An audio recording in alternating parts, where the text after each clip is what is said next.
Hello, it's midnight and you're watching Nightline. I'm Raymond Go, and our top stories are: 2 Malaysian evacuees from Wuhan positive for coronavirus. And Datin Sri Rosmah was influential in previous government administration.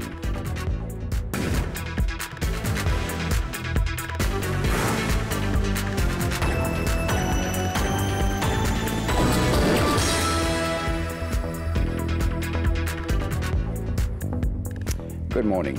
2 of the 107 Malaysians and non-Malaysian spouses and children airlifted out of coronavirus-hit Wuhan in China on Tuesday have tested positive for the novel coronavirus. This brings the cumulative cases of the disease in Malaysia to 12. Health Minister Dr. Zulkifli Ahmad said on Wednesday the 2 new cases involved a 45-year-old local man and his son aged 9. It is understood that the man's wife and daughter also returned on the airlift mission, but only the 2 of them tested positive for the novel coronavirus. Both are reported to be in stable condition and placed at an isolation ward at the Tuanku Jaafar Hospital in Seremban. As for the 2 other Malaysian evacuees who failed screening at the KL International Airport a day earlier, the minister said both have been tested negative for the virus. Dia asymptomatic. Mereka tu tidak bersimptom, tidak bergejala ya. The one that kita hantar 2 immediately on arrival itu ke hospital tu bergejala. Tapi negatif. Faham ya? Yang dua tidak bergejala ni akhirnya terbukti positive. Out of the 12 positive cases in Malaysia now, 9 involved China nationals and the rest Malaysians. The evacuation of the 88 Malaysians and 19 non-Malaysian next of kin from Wuhan took about 14 hours using a special AirAsia aircraft which returned to KLIA by 6 a.m. on Tuesday. Meanwhile, the death toll from the coronavirus outbreak in mainland China rose to 492 as of Wednesday, after Hubei, the province where the virus is thought to have originated, reported another 67 people had died from the flu-like infection. The number of confirmed infections in the country, meanwhile, rose to 24,324 after an additional 3,887 people were diagnosed with the virus. Outside mainland China, concern is growing in Hong Kong, which has sealed off most of its border crossings. The semi-autonomous Chinese city reported its first death from the virus on Tuesday, as authorities also confirmed 3 local infection cases who had not recently returned from China. Hong Kong health authorities said anyone who had close contact with the new cases had been placed under quarantine. Also under quarantine are thousands of passengers on board a cruise ship in Tokyo, after 10 people on board the Diamond Princess have been confirmed to have the virus. With fear of the virus and reported cases growing worldwide, the World Health Organization WHO on Tuesday urged governments not to impose travel and trade restrictions, though many already have. It also called on member states to facilitate rapid collaboration between the public and private sectors to develop the diagnostics, medicines and vaccines in order to bring the outbreak under control. And my second question is, the government will facilitate the return of civil officers and their family members from China following the spread of the novel coronavirus in the country. Foreign Minister Datuk Saifuddin Abdullah said they will be brought back in stages as soon as possible, which hopefully can be carried out next week, depending on the commercial flights that are available. Jumlah pegawai Wisma Putra di China ada 34 orang. Jumlah pegawai agensi-agensi yang lain seperti Matret, MIDA, Tourism Malaysia dan sebagainya ada 52 orang. Kalau dicampur dengan pasangan, isteri, suami dan anak-anak, semua sekali kita ada 298 orang di China. He added that they will focus on bringing home the non-essential staff, their spouses and dependents first, as some officers will be required to stay on. All of them would be subjected to health screening before boarding and after disembarking. The decision for their return to Malaysia was made to ensure their safety. The evacuation plan will also include the Malaysians still in Wuhan who were not able to board the special flight back to Malaysia on Tuesday.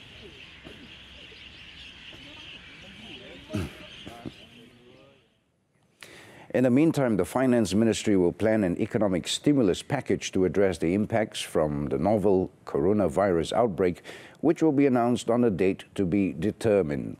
In a statement, its Minister Lim Guan Eng said his ministry has been instructed by the Cabinet to do so, and it will soon hold discussions with the Economic Affairs Ministry, Tourism, Arts and Culture Ministry, as well as the International Trade and Industry Ministry on the matter. Also to be involved are the industries and related services companies to provide inputs in planning the economic stimulus package. The statement came following concerns over the Wuhan virus outbreak, which has affected the world economy in general. It was feared that a prolonged outbreak will curb business activities and lead to an economic slowdown in China, which is also Malaysia's largest trading partner. The Chinese government's suspension of inbound and outbound tour groups has already affected Malaysia's tourism industry, with losses running into millions of ringgit.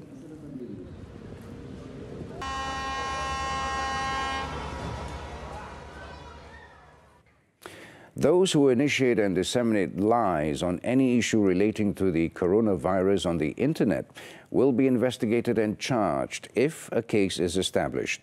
Attorney General Tan Sri Tommy Thomas gave the stern warning in a statement on Wednesday, adding that charges would be filed against the individuals concerned in the coming days. He said that police and the Malaysian Communications and Multimedia Commission, MCMC, are working closely with the AG's chambers on the matter, and that the decision was made on the basis of national interest. He also stressed that the constitutionally entrenched guarantees of free speech and expression, as well as the right not to censor the internet, do not give a license to propagate lies. The AG's statement follows the influx of fake news and rumors that were often racially charged and directed at Chinese tourists entering Malaysia.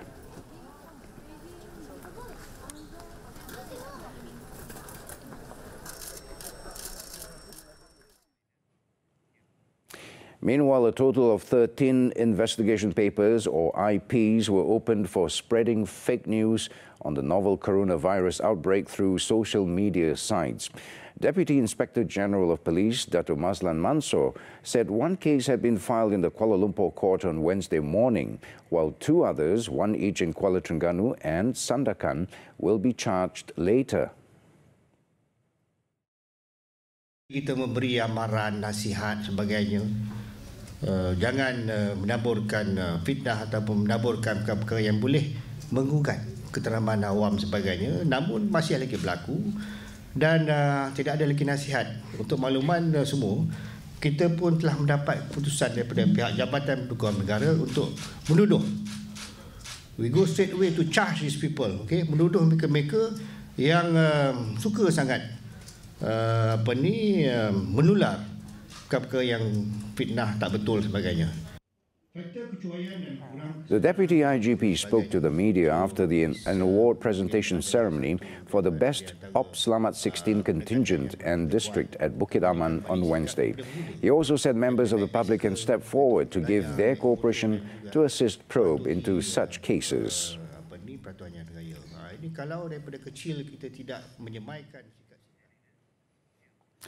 The government will not hesitate to take action against any party or state that does not respect the country's laws.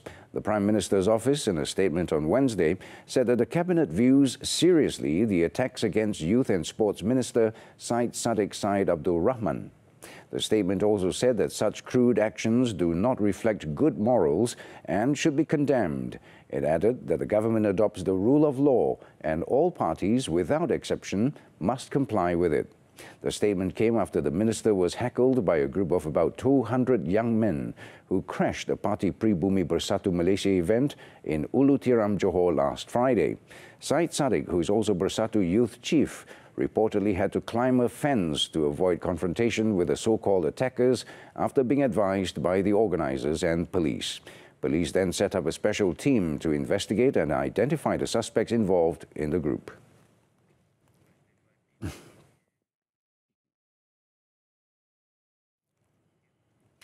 The National Higher Education Fund Corporation, PTPTN, on Wednesday announced a 4% dividend of the National Education Savings Scheme, SSPN, for two 2019 National Education Savings Schemes, namely SSPN-I and SSPN-I+.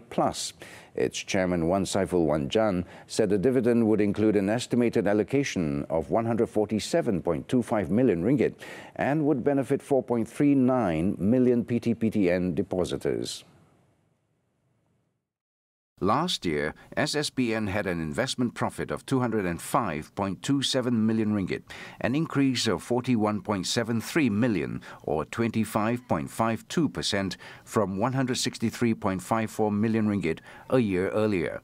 The PTPTN chairman said the profit is the highest ever achieved in PTPTN history.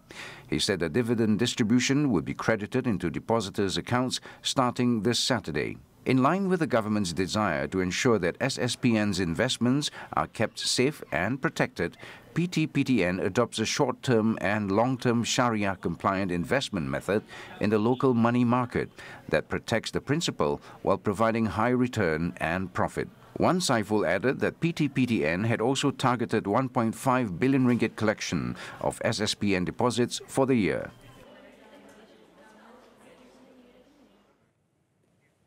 We move on now to Datin Sri Rosmah Mansor's Graft trial. Even without an official position, the wife of former Prime Minister Datuk Sri Najib Tun Razak had allegedly acted bossy, which could influence decisions in the government. Lead prosecutor Datuk Sri Gopal Sri Ram said Datin Sri Rosmah had wielded considerable influence by reason of her overbearing nature.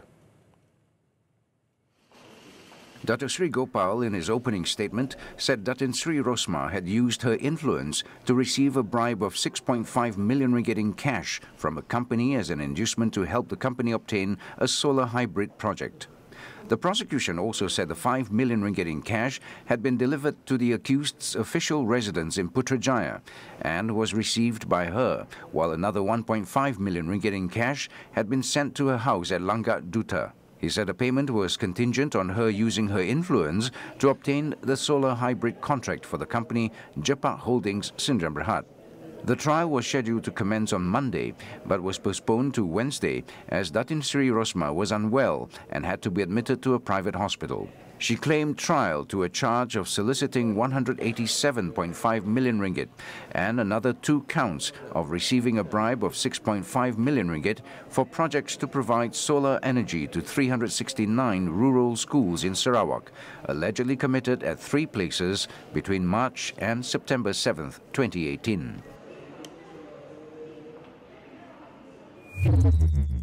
In the meantime, the doctor who issued a medical certificate, or MC, to Datin Sri Rosmah Mansor has ended up being questioned by the Malaysian Anti-Corruption Commission, MACC. This was revealed by Rosmah's lawyer, Dato' Jagjit Singh, who claimed it was an attempt to intimidate the doctor and that it was unacceptable. However, lead prosecutor Dato' Sri Gopal Sri Ram dismissed Dato' Jagjit's arguments, saying that the MACC officers were just doing their job and the doctor should lodge a report if he feels intimidated. Datin Sri Rosmah's counsel then urged the court to make a ruling on the matter, but Judge Muhammad Zaini Mazlan said the court will not interfere and agreed with the prosecution that the doctor could lodge a report if he felt it was an intimidation attempt by the graft buster.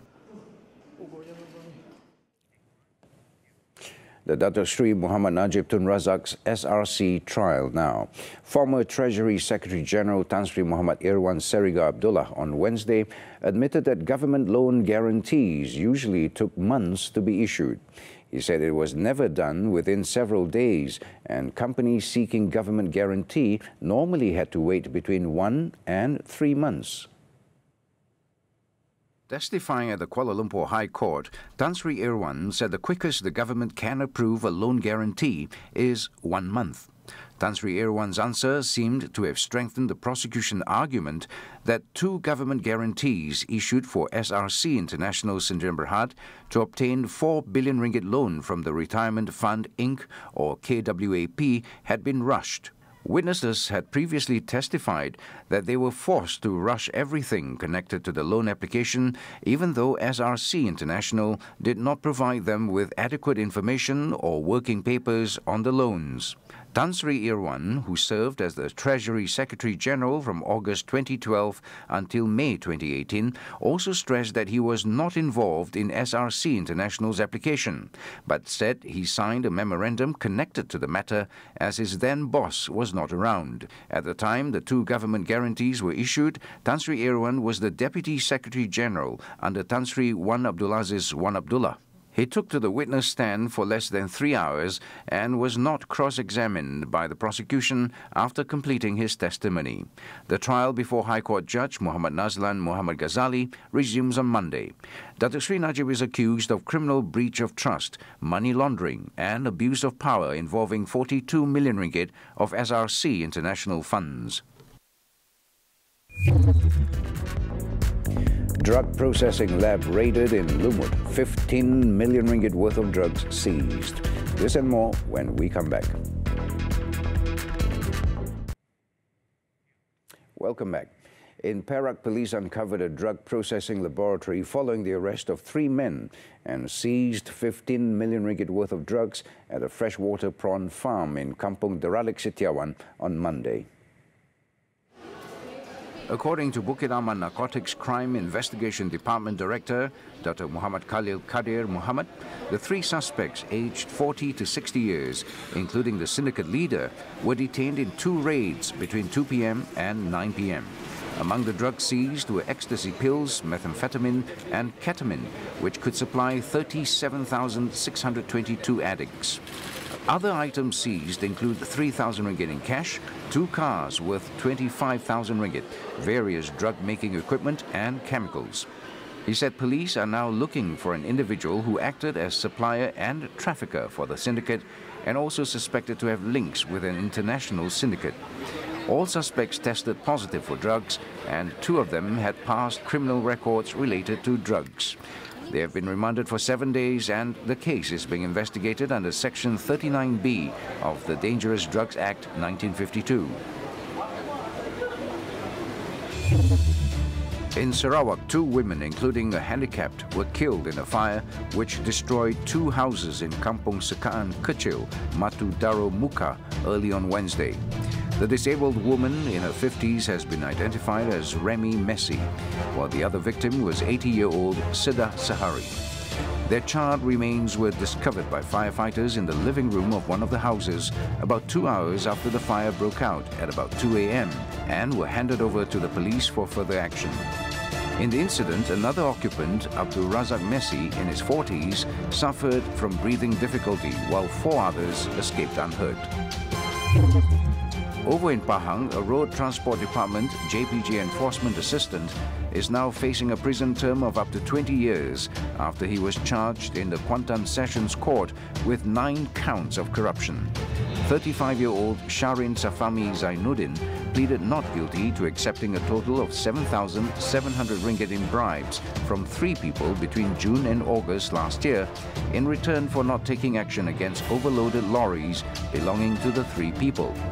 He was allowed bail of 10,000 ringgit with 1 surety pending remention of the case on March 9th. In Selangor, a trader was charged in the Klang Magistrates Court on Wednesday to a charge of drunk driving, resulting in the death of a motorcyclist on January 23rd. 38-year-old Lau Chi Kiong, however, pleaded not guilty before Magistrate Roslizi Sulaiman. The charge under the Road Transport Act 1987 provides for imprisonment of up to 10 years and fine upon conviction.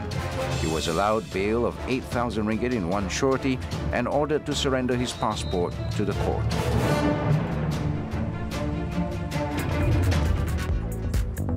After the break, New Zealand issues first ever red warning alert as flood worsens. Stay tuned. Welcome back. Hours before his expected acquittal on impeachment charges, U.S. President Donald Trump delivered his third annual State of the Union address on Tuesday night, touting the U.S. economy since his inauguration. The president, who did not mention the impeachment during his speech, defended his record and celebrated what he described as his achievements.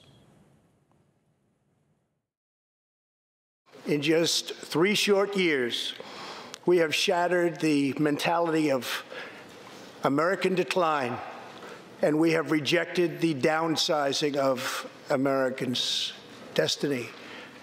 We have totally rejected the downsizing. We're moving forward at a pace that was unimaginable just a short time ago, and we are never, ever going back. Trump also used much of his speech to outline his commitment to conservative causes popular with his political base, from gun rights to fighting crime committed by immigrants.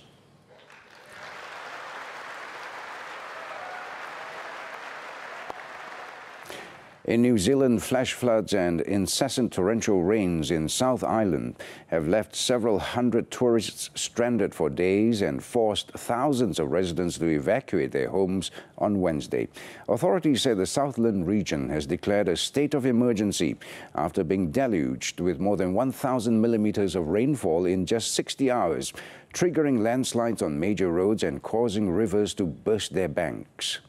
This prompted authorities to urge residents in the low-lying areas of Gore and Mataura to evacuate immediately early on Wednesday, as floodwaters in the Mataura River peaked, warning those further downstream in Wyndham to prepare to leave. Residents were also advised to grab medication, clothing and identification documents, then head to higher ground. Power to affected areas was cut off as a precaution, and evacuation centers were set up in local churches and schools.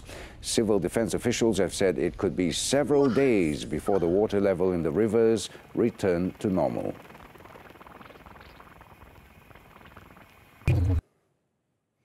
Sports football now. The German Cup.